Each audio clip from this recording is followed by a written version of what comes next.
коучингке бір әйел кісі келген. Өмірім қайға келіп кетіп жатқанын білмеймін дейді. Өмірім не болып жатқанын білмеймін. Бір қызым, бір ұлым бар. Күйеуім шетелде. Бір приблизительно бір араларында бір конфликт болған. Сонымен күйеуімен сөйлеспей қойған ғой. 8 ай болған сол уақытта сөйлеспей қойғаныма. Бірақ күйеуі балдарымен сөйлеседі, басқа қылады. Енді ол әйел не істейді? Екеуміз жұмыс жасап жатқан кезде біз не түсіндік? Ол әйел ішіндегі жалғыздықты жабамын деп, қаңғыбас әйелдердің арасына кіріп кеткен. Андай болады ғой, кафеден кафе қаңғи беретін қатындар болады ғой өзі. Типа ана бір ришалы қатындар болады, қаңғыбас қатындар, сондай қатындардың тобына кіріп кеткен. Сондай қатындардың тобына кіріп кеткен екен, олардың бәрінің машинасы болған. Сосын бұл алғанда, ойбай, мен де соның ішінде бейшара болып қалмайын деп, машина алған.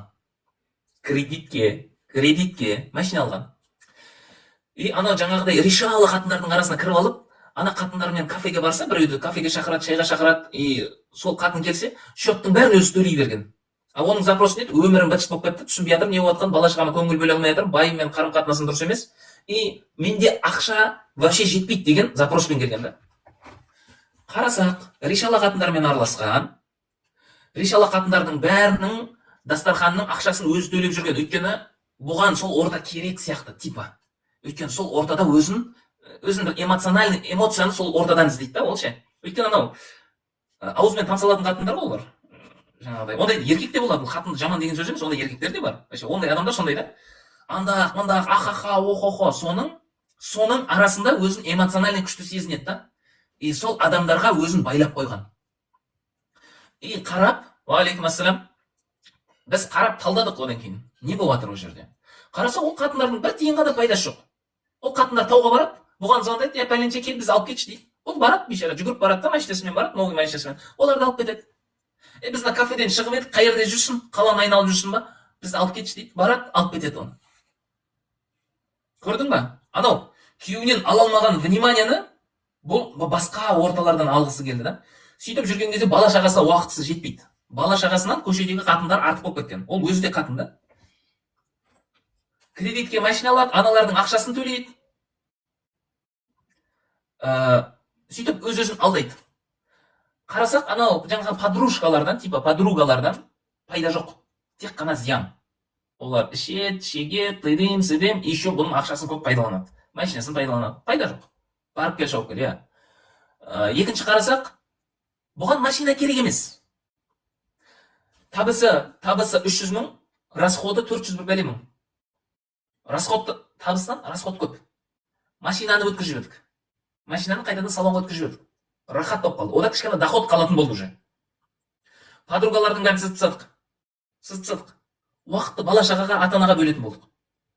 И сол уақытта соның бәрін реттеп келгеннен кейін ең соңында күйеуіне келдік. Біз күйеуіне вообще тиіскен жоқпыз. Күйеуіне келген кезде мен осылай бір сообщение жазшы деді мен оған. Жарайды деп кетеді да, жаздың ба десем жазбадым. И біз ол кісімен 1 ай емес 3 ай жұмыс жасадық та. 3 ай жазбады ол. Жарайды. Уақытысы келеді жазасың. Осы бір 5 күн бұрын сол әйел кісі маған хабарласты. Нұрлан мырза, сізбен бөлісіп, мына қуанышты хабарымды бөліспесем болмайды, мен ішіме сыймай бара жатырмын. Күйеуім бір сөзбен бүкіл реніштерімді жоққа жіберді. Бір сөзбен төбемді көкке жеткізді дейді. Қалай, не болып жатыр? Мен негізі, сіз айтқан кезде мен негізі ақымақ болдым. Сіз айтқаныңыз жасамағаным, сол менің ақымақтығым болды дейді. Жарайды, нормально. Енді главный жасадым ғой, енді қазір бәрі решет етіліп жатыр ғой. Бір ситуация келіп, күйеуіне жазатын бір мұқтаждық болып қалады ғой, күйеуіне жазу керек болып қалады. Күйеуіне жазады, содан әңгіме құрастырылады, әңгімеден әңгіме шығып, күйеу алады да өзімен өзі, сен маған керексің деген бір сөз жазып жібереді ғой. 1 жылдан аса сөйлеспей жүрген адамдар, сен маған керексің деген бір сөз жазып жібереді да. И мен содан бастап күйеуіме деген бүкіл ренішім кетті. Күйеуме деген махаббатым потолок болып кетті дейді, прикиньте. Көрдің ба, егер де сен жаныңдағы мусорларды реттемегенде, сен анау главный проблемаға шыға алмайсың. Дәлі сол сияқты. Қазір көп адамдар проблема байыммен дейді. Менде әйелдер, аудитория әйел болғаннан кейін әйел туралы айтамын да мен. Жертваларға қатты тиіп кетпесін деп жатқаным ғой. Көп әйелдер айтады, проблема менің күйеуіммен дейді. Проблема күйеуіңмен емес негізі. Бірінші проблема күйеуіңмен емес. Проблема өзіңмен. Өзіңмен проблеманы шешпесең, саған не керек? Сен кімсің сен вообще?